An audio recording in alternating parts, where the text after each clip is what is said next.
but I think it's really important for the CEOs and the managers to understand that their company will fail. Your company will fail. Your project will fail. You're going to lose money if you don't listen to your customers or your teams. Pivot from just being like an operational SEO into a brand manager is almost impossible if you haven't had any experience with it. Companies go wrong with this all of the time, which we've seen with companies like Jaguar, who've done a really bad job at rebranding.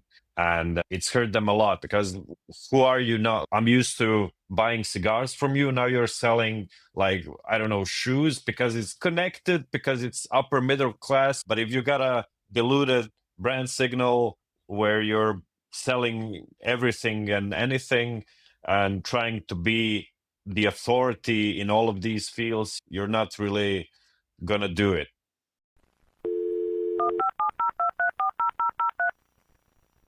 Hello and welcome to this week's episode of Search with Candour, the podcast where I, your host, Jack Chambers-Ward, interview the best and brightest minds across SEO and digital marketing every single week. This week I am joined by Krešimir Ćorluka, and we're talking all about how brand might actually hurt your SEO efforts. If you don't know Krešimir already, where have you been? He's one of the main organisers of the Zagreb SEO Summit and the CEO and co-founder of the Canonical Agency as well. Him and his colleagues have been doing some awesome work in the event space in SEO as well, and it's a fantastic conversation I think you'll really, really enjoy. Basically, brand has been the keyword, the buzzword of 2025, right, for a lot of people in SEO, and Krešimir and I talk about some potential negatives to that as well, how you can actually hurt yourself by doing some bad branding and being aware that brand doesn't necessarily mean SEO and SEO doesn't necessarily mean you're building your brand. And hopefully, like I said, you'll learn a lot. It's a really interesting conversation and it's coming up in a sec. But before I get to that, please do, if you haven't already, subscribe on YouTube, hit the like button, hit that notification bell, all the good stuff you can do on YouTube. You can follow us on Spotify. I think it's follow on Apple Podcasts as well, if I remember correctly, and anywhere else you're listening. Wherever you're listening or viewing, please do send a comment, engage, like, all that good stuff. You can review us on Spotify as well. Also, give us a little 5-star review. I'd hugely appreciate that. And yeah, basically get involved. I want to hear from you. I'd appreciate any engagement, any comments, any likes, all that good stuff. I'd hugely appreciate that. Without any further ado, here is my conversation all about how branding can hurt your SEO with Krešimir Ćorluka. Coming up now. My guest this week is an experienced digital marketer and public speaker. He is the co-founder of SEO Hrvatska. I tried to pronounce that correctly. I apologize in advance. One of the largest SEO communities in that region with over 2,500 members, not 200 members. He is the CEO of Canonical Agency and the co-founder of Zagreb SEO Summit. Welcome to the show, Krešimir Ćorluka. Yay! Glad to be here. Thank you, man. Thank you for coming on. I know literally at time of recording, Zagreb SEO Summit has literally just finished, and I'm very happy. When you booked the date in the calendar, I was like, are you sure? Are you going to be recovered enough? So how are you feeling, man? How's it been recovering, and how was Zagreb SEO Summit? It was amazing. We're really glad how it went. So last year was great, but this year was at least subjectively 5 times better. The speakers were great. Everyone was really happy with all of the organization, with everything. There were a couple of things we could have done a little bit better, but we're gonna fix it for next year. Didn't get much sleep last week. Yeah, but I'm gonna probably sleep a lot more this week. But yeah, nothing special to say. I'm just glad that everyone came, especially speakers like Mark, your colleague. He was great as well. Really fun guy. We were just sharing stories about Mark's partying antics before we started recording. Yeah. We'll maybe keep that off the podcast just in case, but we don't want to get Mark in trouble. Yeah. But yeah, I've seen photos from Mark and Brian Jones and Tamara Novitovic and Gus Poloja. Like they've been on the show before. It was really nice to see a lot of familiar faces and an amazing lineup of speakers. Like credit to you guys for setting that up and making it feel like this big international group of speakers and feel like an actual part of the SEO community. Because I think a lot of people and you end up seeing kind of the same 2, 3, 4, 5 speakers every single time, right? And they kind of just travel around. But I was really impressed with the lineup you guys had Yeah, from all different companies, different sides of the industry. It was really, really cool. yeah, it's almost like this year, but last year as well. It's almost like we actually made the conference for ourselves, and all of the other attendees are just like a plus. So yeah, we tend to bring on speakers that we like ourselves, who we think are good or do some interesting stuff. So yeah. Yeah, it was really, really good. And I think this year has been like a lot more people came who weren't there last year. I think because of when you're making a conference, like the first year is always kind of hard to bring on because you don't really have any branding yet. So people don't really trust you. Like some speakers last year were like, okay, what the hell is this? Like they asked other people, like, is this legit? Is this like some really shady event? So it kind of takes a while. So people get to know you and see that your event is not like some shady way of stealing your money, like from some Croatian guys who are just gonna escape to Bosnia or something. That has happened in the industry. I know there have been plenty of conferences that have scammed people out of tickets and Really? stuff. So yeah, I've heard stories. I know there's been a couple. There was one in the US that I think was like, I want to say a couple of years ago, maybe 2022, might have even been 2021, just coming out of sort of COVID pandemic stuff.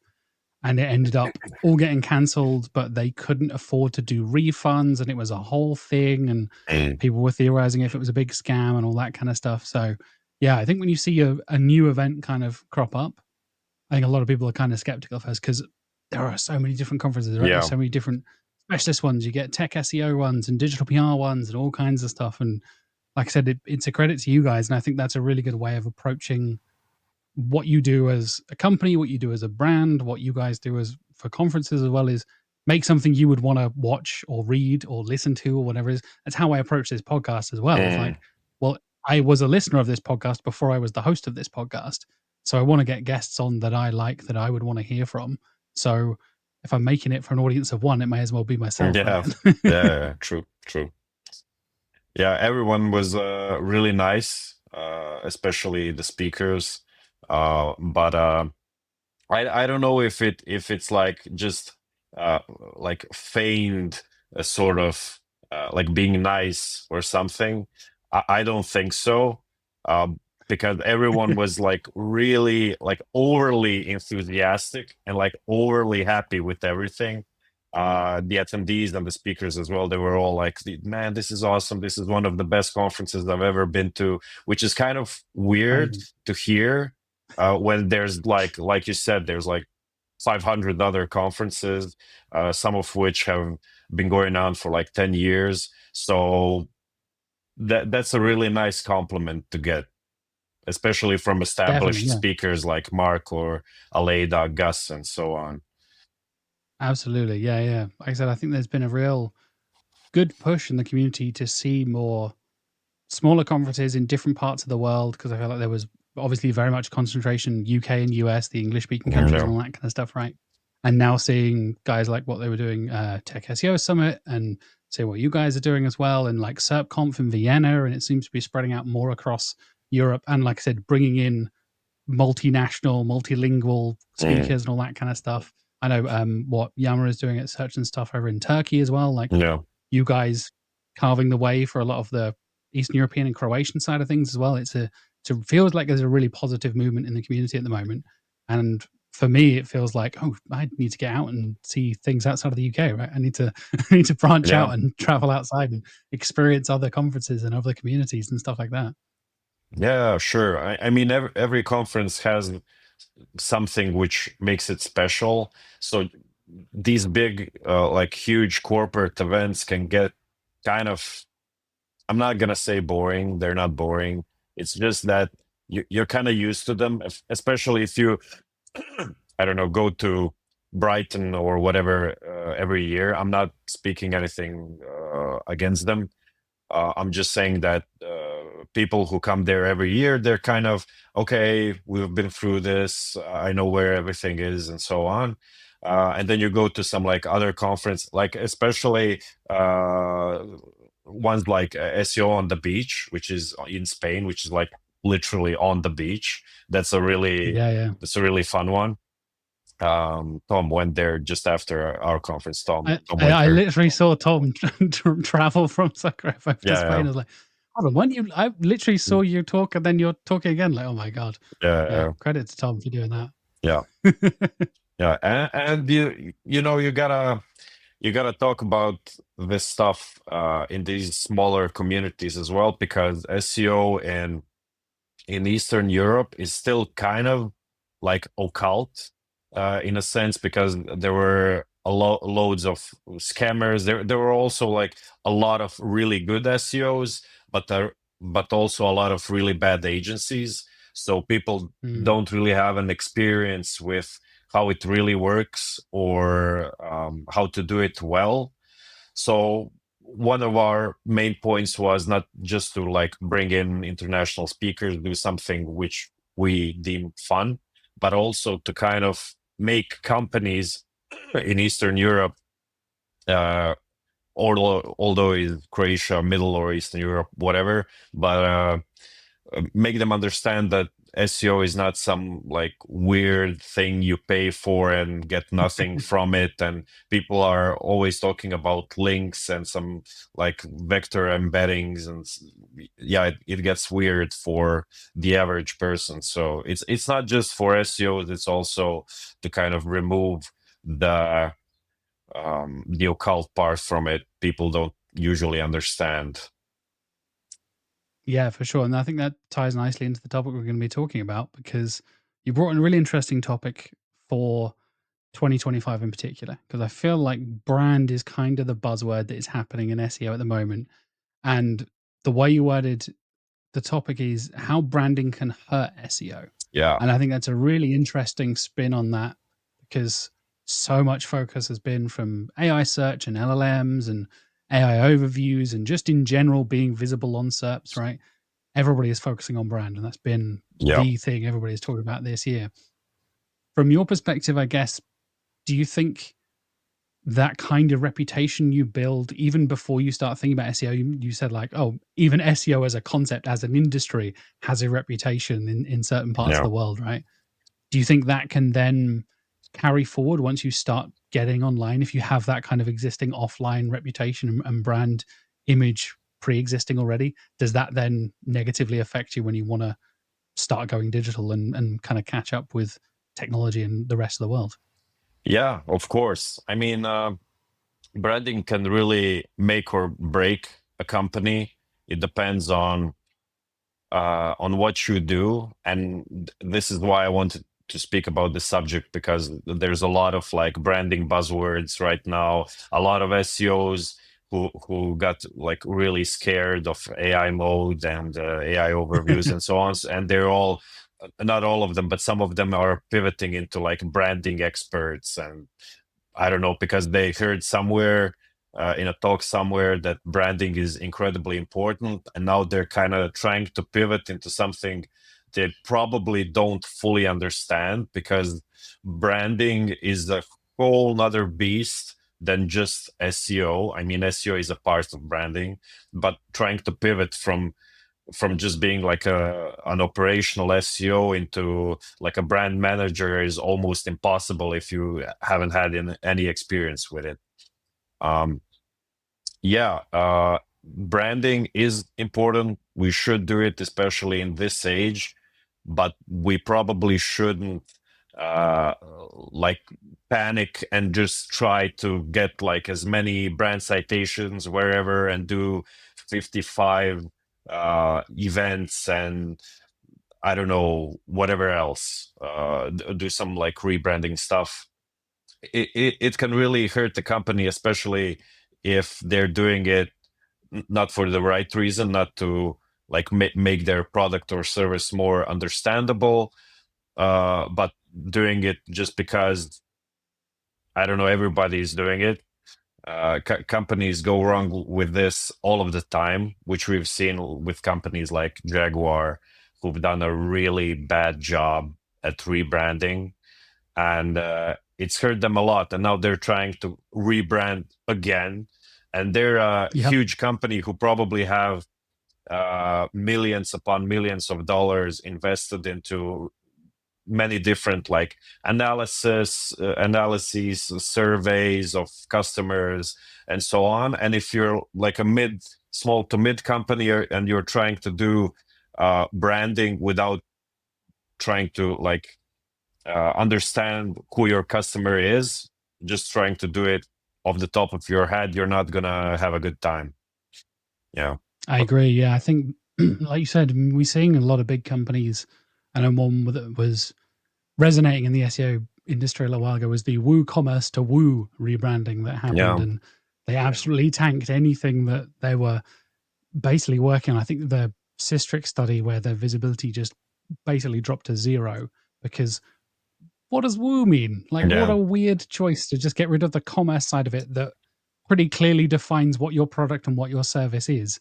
Just swap to Woo. Like, okay, cool. And Jaguar is another brilliant example. Like, oh, we want to make it feel modern and rebrand ourselves and change our logo. And I find it really interesting when we're seeing a lot of brands. Maybe it is the pressure of trying to feel cool and modern and digital and all that kind of stuff. And brands that have been around for decades or sometimes hundreds of years try to go through that process. And then you realize, yeah, but you're a household name for a reason, right? Yeah. People know, you know, but basically anyone who is watching this podcast, listening to this podcast, will know the Jaguar logo just by looking at it, probably. And that is incredibly powerful. That is incredibly difficult, like you said, to just carve just by yourself, just being like, oh, yeah, I'm going to make myself a household name in this industry. That takes years of work and really specific strategies and all that kind of stuff. And for me, I think we're seeing a lot of companies really regret rebranding at the moment. Yeah. And I think that kind of ties into what a lot of people, like you said, saying about AI mode and stuff, right? Because people are so focused on brand, when they try and rebrand or change something or make a significant change, it feels like it is a bigger impact now than it has been in the past. Would you agree with that? Yeah, kind of. I mean, uh, if you haven't done any branding yet, trying to like fast forward it is not gonna do well for you. Um, you probably should already have some sort of brand, unless you're like a huge marketplace, like a spin-off Amazon or something. You probably should already have like a decent number of customers who know you by name, uh, or if you're in some kind of niche industry, you should probably like be really well known.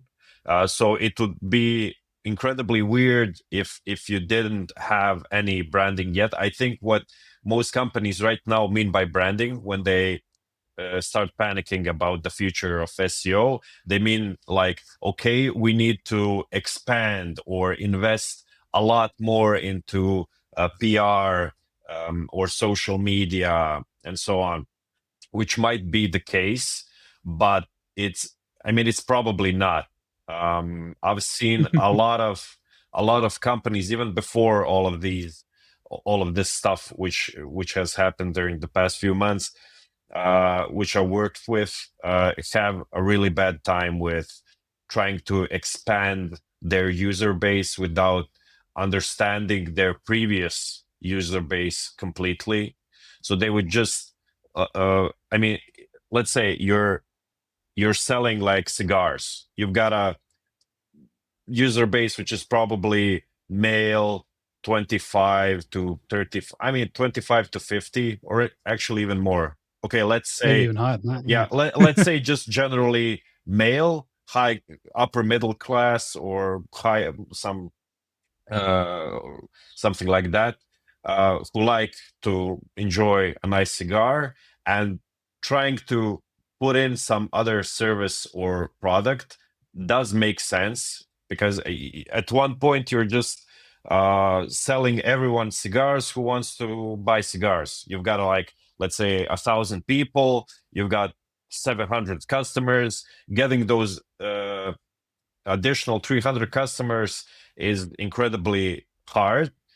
So what would be easier would be to just kind of expand your number of products or services, like let's say whiskey or humidors or pipes and so on. You wouldn't start selling ice cream or shoes.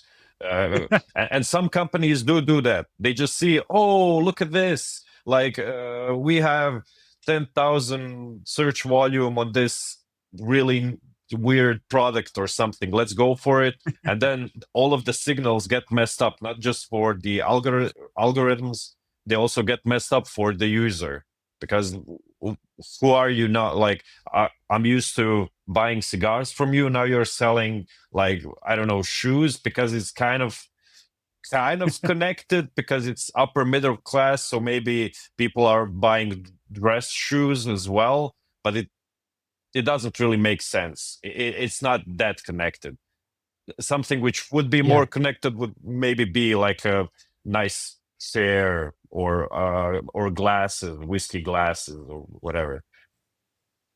Yeah, I think you can get into that almost like the dilution of your brand, right? When you end up spreading yourself too thin and going in too many different directions. And we've definitely seen that with other companies where, I mean, a lot of big tech companies, I think, get into this habit of like, oh yeah, they start as using SEO stuff as an example, like we start as a backlink tracking tool or a rank tracking tool, and now expanding into, oh, now we have 1,400 different things, and we also do all of this stuff, and you can do your content briefs and all this kind of things. Like, you were just a rank tracking tool last time I checked, like 5 years ago. Like, where has all this come from?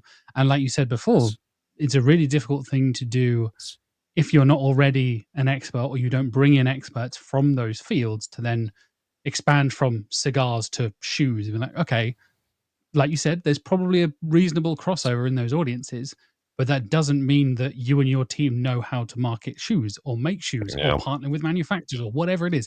It's a whole other industry.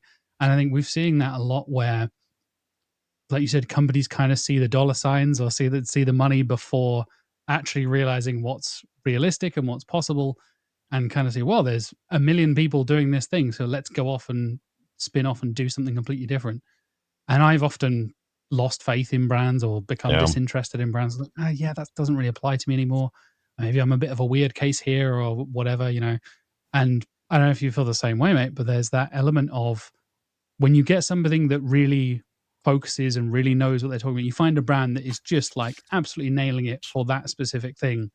I'm more inclined to stick with that than I am with something that is spreading itself a bit thinner, right? Yeah, of course. Even if it's like way more expensive, because if I can get to uh, whatever, it doesn't matter what the product or service is, but if they completely understand me as a customer, what I want and what my questions would be about those same services or products, I'm more inclined to like spend money and be a loyal customer. So my lifetime value is incredible. I'm basically not only buying only from them if I'm really happy with how they do things. I'm also acting as the brand ambassador, where I'm telling all of my friends, like, you want to buy a cigar, go to this company. They're really great. They're gonna answer all of your questions. They're incredibly professional. They always explain like which one's the better one, why is this one is more expensive, and so on. And I don't know, their store looks nice. It looks like very manly or or whatever.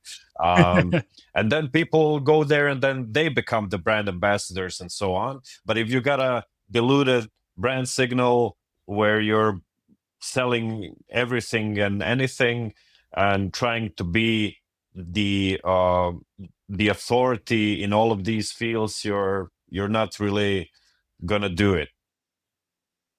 Yeah, I agree. And I think you can get that almost like either too branded or not branded enough. And Yeah. I have an example from a client of mine a few years ago where they were launching new like sub brands essentially and categorizing themselves in different ways. So it was essentially construction and architect stuff, and it was materials for that kind of thing, and different types of products and materials for that kind of thing. And one was based on like commercial properties, one was based on like residential balconies, all this kind of stuff. And they built these specific brand terms. And every H1 on every single page and every title and every product started with brand name, trademark, brand Mm. name, trademark, brand name, trademark. I'm like, I get what you're doing. Nobody gives a shit about your brand Yeah. right now. So build the brand first and be aware that, you need to be building this stuff. And I found we basically was like, go to, if you want to get organic traffic, you want to appear in search, bear in mind this is pre AI mode and whatever, but still, I think it still applies. Being aware of what people are actually searching for, like you said, people actually answering people's questions and directly focusing on the customers rather than here is Jack cigars and Jack shoes or whatever. Like nobody searches for Jack shoes. Yeah. I don't even know what that is. And coming up with Jack's mega shoes. I mean, like, what the hell's a mega shoe? Like, what are you talking about? That doesn't mean anything. I think for me, you can get into that process of, almost like you said, almost focusing on trying to build your branded search volume before you've even got Yeah. your foot out the door, right? Before you're trying to run before you're even walking, almost. Yeah. I'd say there's probably more, but off the top of my head, it looks like there's only two ways to build a brand. So either by going through the top of the funnel or the bottom of the funnel in a way. Mm. So either going through like fear of missing out. So just being out there, like we're doing this thing like Apple. You've got, I mean, Apple doesn't really do billboards and Apple or TV ads and so on, but they've got a really great thing going on with people not wanting to miss out on the next product.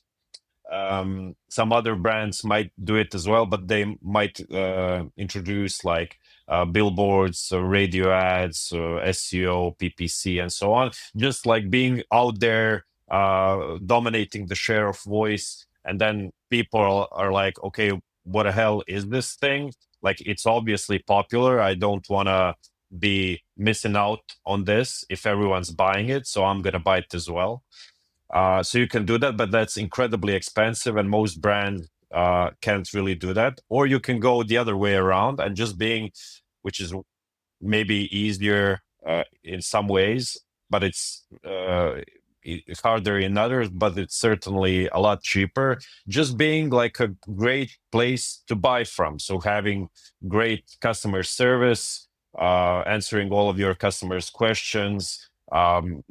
You don't really have to compete with price and stuff like that. You just got to compete with the quality of the service a person gets, especially if you're really niche, because in some verticals, you can't get most products because a lot of brands just kind of resell.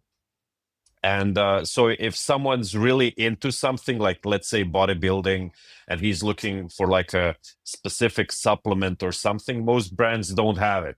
But if you go to a specific brand, which is like, okay, I'm a bodybuilder as well, I understand the customer base, I know what they're looking for, I'm going to have this and this and this, and I know they're interested in this as well, so I'm just gonna spread it around, talk about it. I also know what their issues are, how I can solve them, and so I think that's the better way of going about it. So customer surveys, understanding your audience, how you can make your service better, either with like response time, shipping time, uh, even how your store looks. Does it look professional?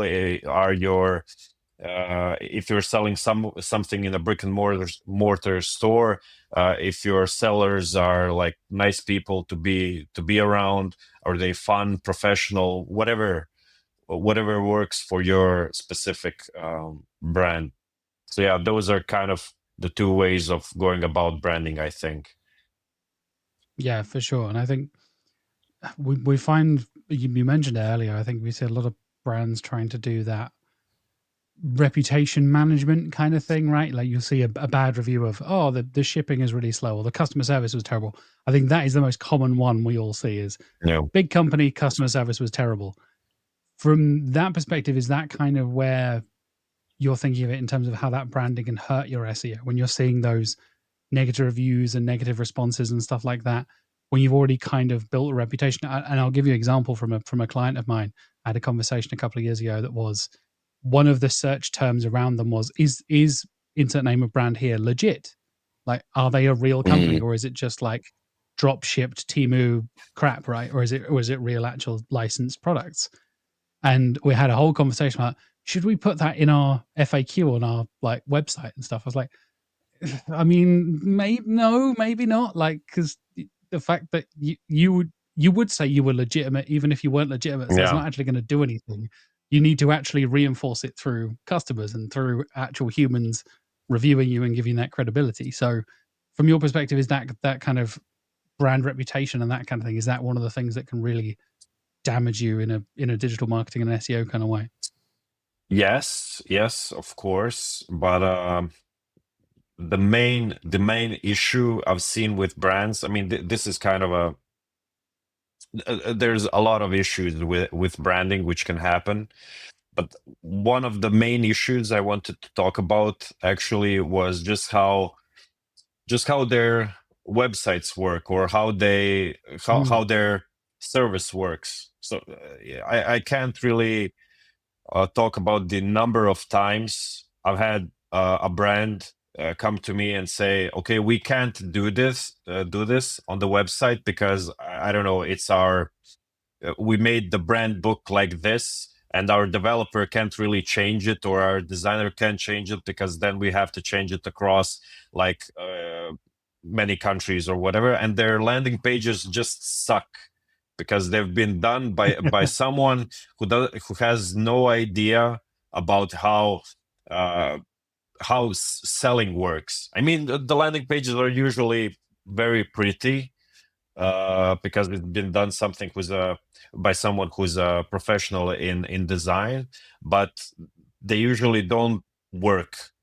So the main issue with branding, uh, it, there's many issues, but the main issue I think is not being able to conform to the needs of the user or of your other teams. So if the PPC team is like, okay, we have a huge CPC cost because our landing pages suck, and then the managing team is like, we don't care, it's pretty, we paid like 200K for this branding, or how the website should look.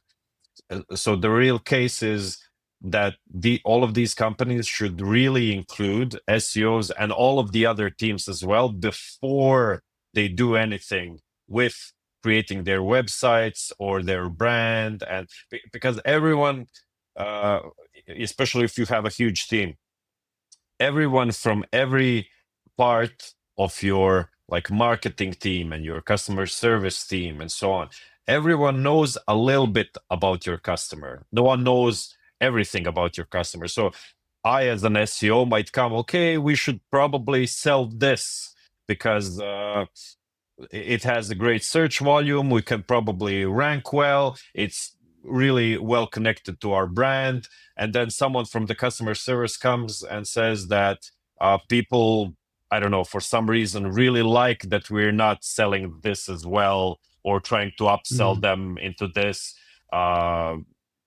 because you can't really know how it all works. So you gotta go through with your whole team and be ready to kind of adapt the vision with how it goes, because you can't really stay static. You can't do rebrandings every few years, which are like huge things. You gotta do like really small rebrandings as the time goes on. So if someone says, I don't know, people can't really find how they can buy like two services at once, or they don't understand this service.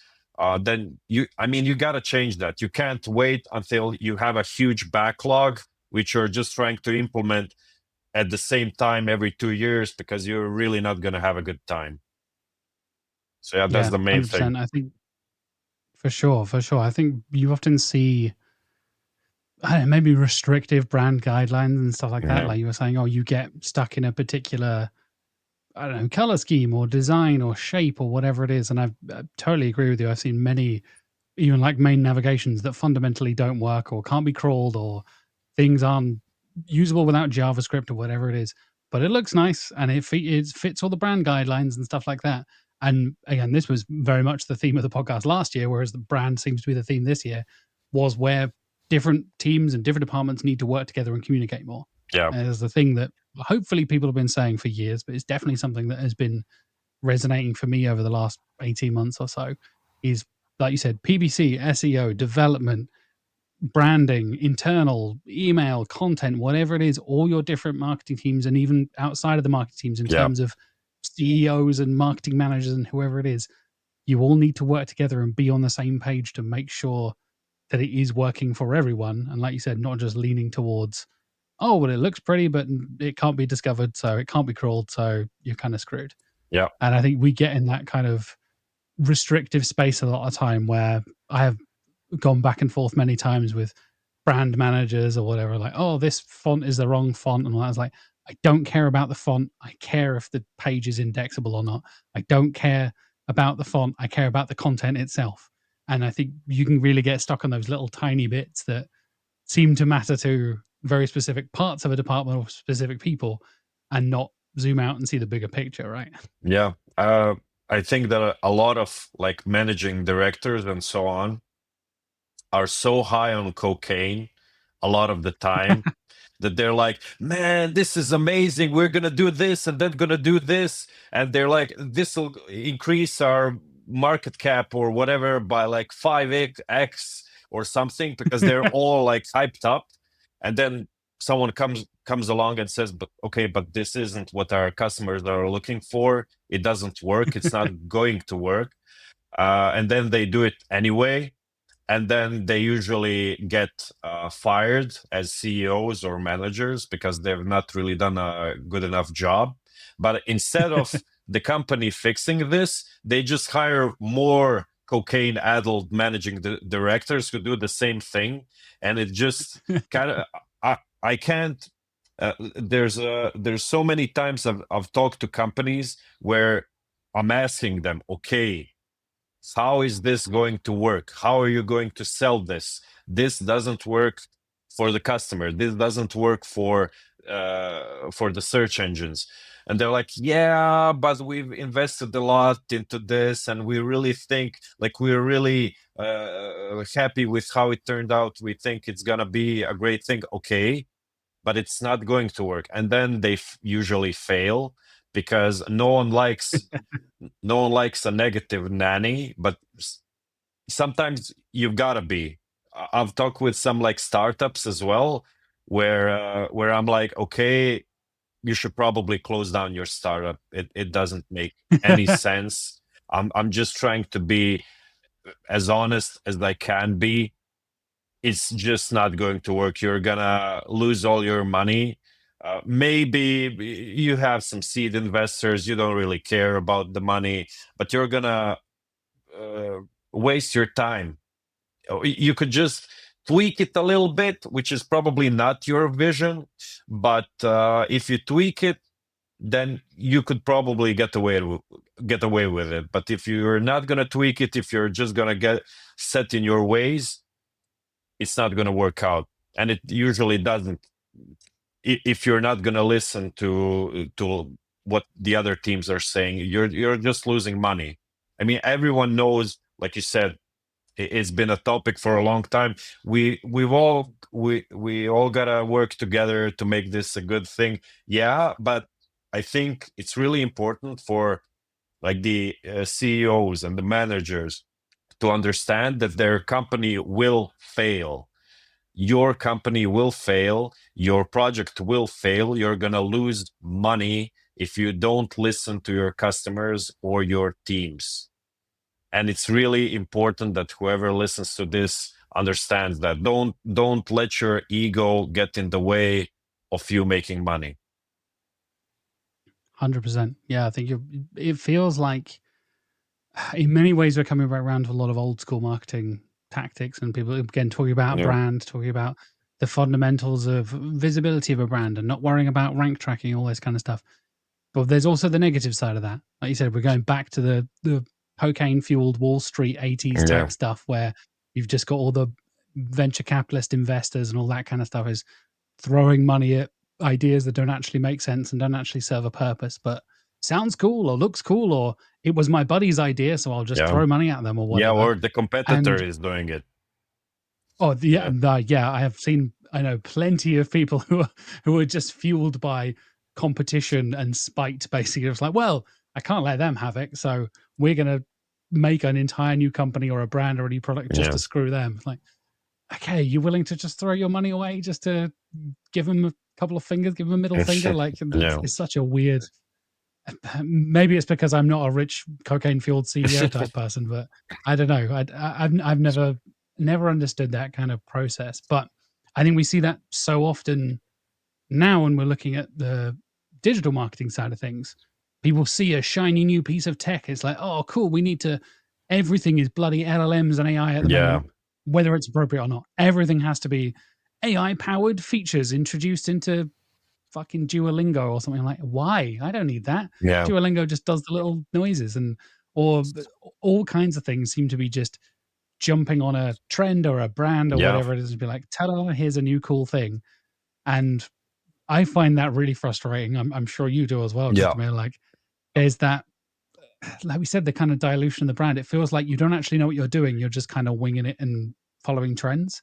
And I want to feel like a brand knows what they're doing. I want to invest my time and as a customer in brands that are experts and know what they're talking about, right? Yeah, slow and steady wins the race. If you gotta have really good, like a really good base on what you're doing, not trying to spread out too thin. You're not trying to get on the next hype train. If you're selling cigars, you've got to be the best possible person to go to buy cigars from. And then when you fulfill that condition, then you can go on to the next thing. Loads of these companies are also like you said, we've got LLMs and AIs. Now we gotta integrate it somehow. Like for instance, there's a huge recipe website in Croatia, which is called Kulinarika. It's from a company who makes like pates and sausages and so on. And it's a great like side project thing because people know about it, people use it, they can put their products in there, they can expand on their brand and so on, and it's all user generated content, and the whole website is incredibly well made, except a few parts. I've even messaged them myself like, it's really obvious that you should like have recipes which are like vegan based, carnivore based, and so on. They don't have those tags at all for some reason. Interesting. And they said, yeah, that sounds like a great idea, and then they just never did that.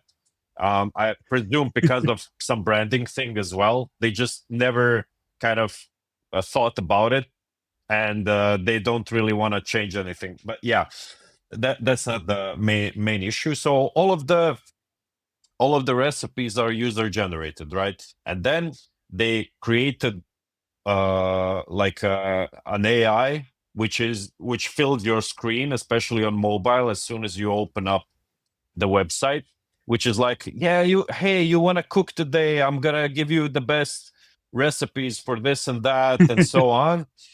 And people hate it, which is obvious because people want to find grandma's cookies. They want to find like someone who's been perfecting their croissant recipe for like years, and he's finally done it, and he's like, this is the perfect recipe for these things. They just got on the hype train and people really hate it. It doesn't really make sense, but I'm positive that their managing team was incredibly happy with it. They're like, they invested a whole lot of money. One of the biggest companies in Croatia did that for them. I'm not saying anything against that company. I'm just saying that the product they made is great, but it's not what the user was looking for. It's you have use branding, which is at its base user generated content from grandmas who make really good lasagna, and then suddenly a stupid AI mascot with its hair made out of vegetables is telling you how to make lasagna. No, that doesn't work. I think that there's a really nice parallel to Google there as well, right? This is obviously a big topic we're all talking about at the moment, and I know this is a conversation I had with my wife the other day. There was like so have you heard anything about Google? Are you aware of what's going on right now? And she was like, no, not really. I was like, okay, I reckon by the end of this year in the UK, we will have AI mode. Yeah. And that is a big deal because it will fundamentally shift how you, as a normal non SEO person, uses Google. And they're not telling you about it. One day you're just going to turn on your phone and it's just going to do something completely different that you've not really seen it Yeah. do before. It's suddenly going to be ChatGPT based.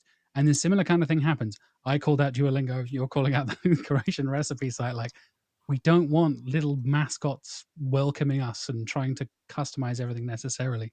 Some cases we do, don't get me wrong. There is plenty of room for personalization and customization and creating a unique experience and all that kind of thing. But sometimes you just want to get to a classic recipe or get to the things that you know you want as a customer and as a user. And for me, that's where I think a lot of people are losing brand trust in Google as well, right? We're seeing a lot of people kind of feel a bit iffy about how AI overviews are doing. And then are they going to be able to sort out enough of the issues and the problems where it literally can't tell the date or the year or super basic stuff to make AI mode a viable product that will completely change Google search? Because I know a similar kind of reason I think about the way we search in Google is changing, and the way people are using search engines and search features like Perplexity or ChatGPT, or even going off and doing stuff on social media as well. It's no longer being able to craft the perfect little search query to find exactly what I want. I remember the days before the internet. I was very young, but I remember them well. And I remember us first getting our computer and first getting our, dial-up modem in my house in the back in the day. And that moment of like, oh yeah, I know how to type into Google what I want to get what I want. And now it could throw up all kinds of weird stuff. And I suddenly feel like I'm less in control of it. Yeah. And I think that element of control and the personal connection to a brand can really make the customer feel more distant away from it. Like I said, I did a talk about this a couple of months ago, where it was that personal investment in like the values of a company and how that can really make the difference between, as you said earlier, like a brand ambassador type customer who is a lifetime value, literally making you money by recommending them to their friends and family, or no thanks, I'm never buying anything from you ever again. And it can be a pretty thin line between those two things if you're able to break that trust in some way. And I think for me, that's where again, maybe I'm just trying to fight back against all the LLM and AI crap and spam. Yeah. But I feel like I want to invest in those smaller companies that are more directly speaking to me in that way. Are you feeling the same way, mate? Yeah. I really don't know how I feel about the AI mode. In one sense, I think it might actually increase conversions because you only get like high intent users, and if you're selling like a really niche service, you're gonna get more brand visibility than with usual Google search. However, it's a black box. That's one thing. We don't know how it works. Why are you recommending me these brands and not these other ones? Oh yeah, we have Yep. some system with reviews and backlinks, and we use a little bit of search, but you can't really know why we are recommending these ones to you. So you gotta trust it that it's not, I don't know, just hallucinating a good choice. And it only gives you like three choices. Whenever I buy something, maybe I don't know, maybe I'm too old for the AI mode, but whenever I want to buy something which is important to me, which is not like, I don't know, a phone case, I usually like open 20 links and then scroll and explore, and I want to understand everything about the product, about how it works and so on. So yeah, AI mode might make this a little bit faster, but do I really believe it's going to be on the same level of quality as me going through all of these things? No. Another thing is that I don't know how publishers will work. Will Google pay them in some way? Because if not, they're just gonna drop and stop existing, and then Google will just eat itself like a Ouroboros, like that snake which eats itself, because they're not gonna get anything from the publisher sites. Also, another thing is LLMs are really expensive. AI is really expensive. So I don't know how that will work if like 5 billion people use like, I don't know, 2,000 tokens per day to search for stuff, because everyone, I don't remember the old statistic. I think it was like the average person searches for something 10 to 15 times a day or something like that. And now just expand on this as a conversation with an LLM. That's not like 15 searches. It's like 500, because people are like uh, asking questions, getting responses, asking more questions, and so on. And Google is using query fan out to search for 60, 70 things at the same time. Now, just multiply this by 6 billion users. Google is gonna have to have like fusion energy at some point, or have like 500 nuclear power plants just to power 10% of their searches. Or they're gonna have to make it a premium thing that you can use, like ChatGPT, like pay $20 for it. But even that, like ChatGPT is losing money on its paying customers. So I don't know how that will work as well. There's just so many questions, so many questions. Yeah, the monetization side of things I think is really interesting. Obviously, we are now seeing ads in AI overviews and AI mode as well. So I think obviously that's where Google makes its money, right? The paid ad side of things is where Google care. They don't really care about us as SEOs, unfortunately. They care about the paid side of things, where they make last year, I think it was $260 something billion just from paid ads. It's like that's where they care about it. And I think you're totally right when it comes to, funnily enough, you mentioned publishers.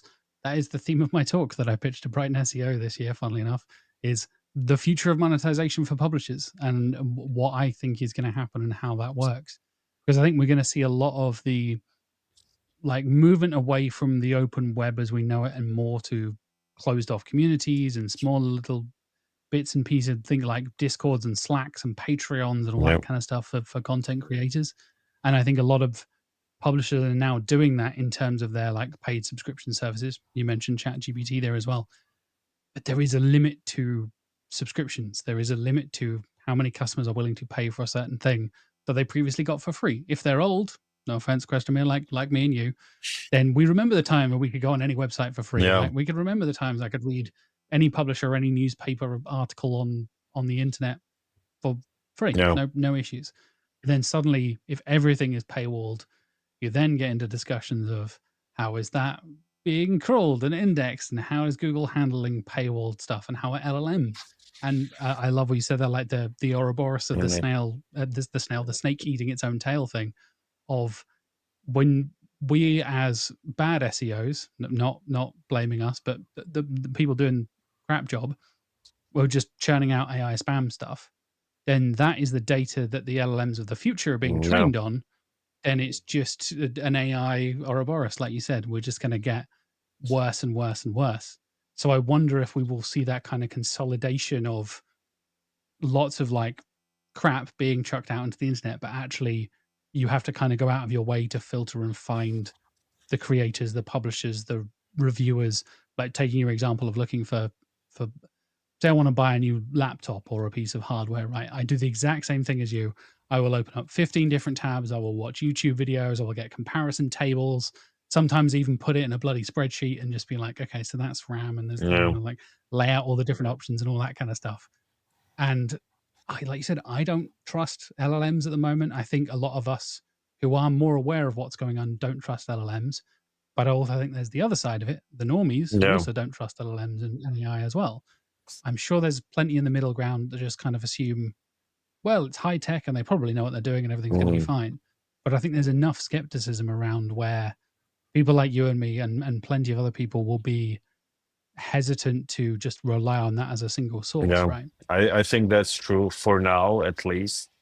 But we're gonna get pretty used to it pretty soon. The question is just if the content becomes so shitty, uh, if publishers don't get any money from just getting like AdSense payments or whatever, if affiliates start losing money and they stop doing content as well, because some affiliates have done a really great job with their content, like really testing the products and recording YouTube videos and Instagram and TikTok videos as well. And if that stops, and if the content on the internet becomes either paywalled and or shitty, then I think that some of the smaller search engines, which are traditional, might get a little bit more traction. Because not everyone wants to talk with an LLM for everything, especially if I'm buying or if I'm trying to buy something specific, which is connected to taste. Because if I'm buying shoes or fashion, architecture, and so on, I want to scroll. I want to see everything which is going. I don't want a LLM giving me free choices or I don't know, a chair. I want to like scroll and see what I like. So I think that industry will be will not change all that much, but every other industry, if this works out, is going to have to change a lot, and we're in for a really painful time, especially as customers, because it's like you said, if we have like a PPC ads in our LLM conversations, they are going to get really expensive because it's not that much space you can use. So the main like three companies will just have all of the share of voice on there, and all of these smaller companies will just stop producing or stop selling, and then Google loses another big thing, and the economy loses another big thing. Yeah, it's either going to be really minimized, or if they go all in, like this might actually be like a huge worldwide like catastrophic thing for everyone. It Yeah, might be. yeah, maybe. I guess we'll find out, mate. We'll have to stay tuned and find Yeah. out. Stay tuned for the apocalypse, I Yeah. guess. Yeah. Cool. So let's wrap things up with a few recommendations, as I like to finish off every episode. So, what is one actionable thing you would recommend to the viewers and listeners that they should start doing today? Regarding branding or anything. Whatever you like, mate. Hit me.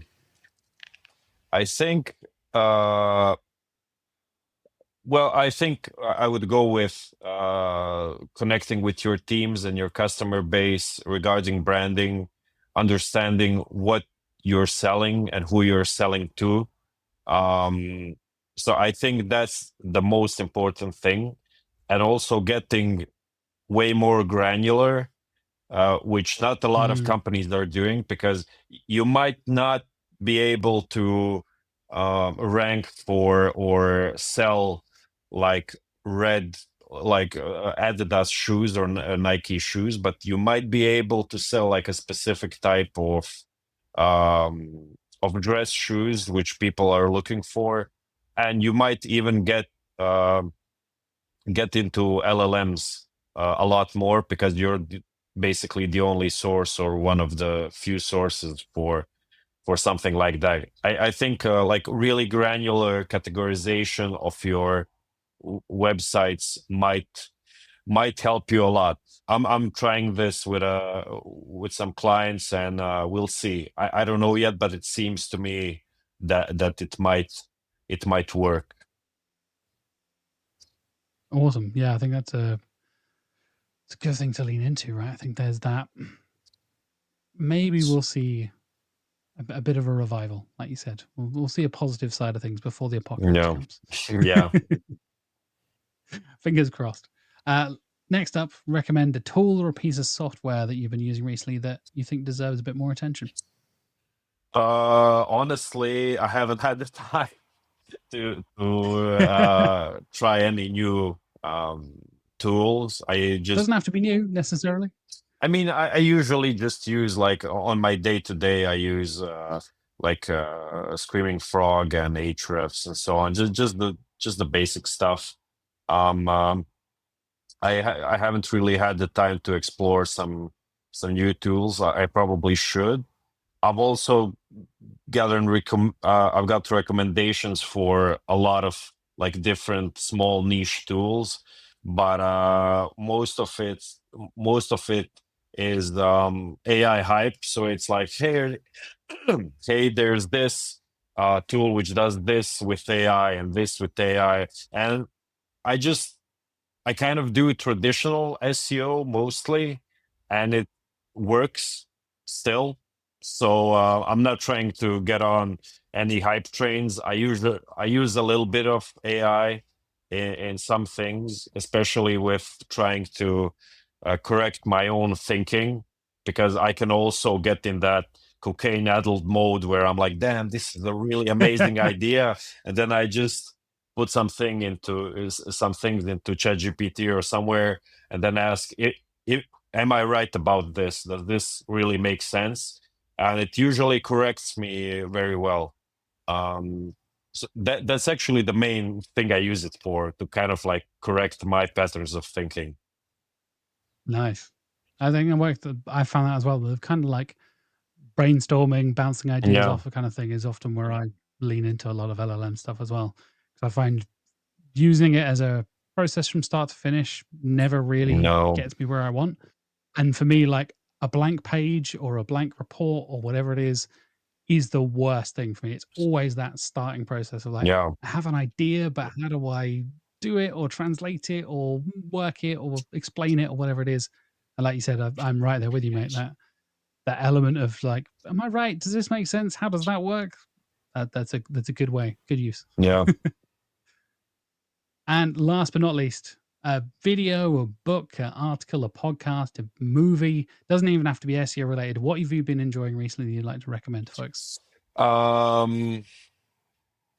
We haven't had the time to do anything for myself recently, but yeah, I've read some books about politics, which I won't really get into, because people shouldn't really care about it all that much. I hope people get their panties in a bunch about anything political.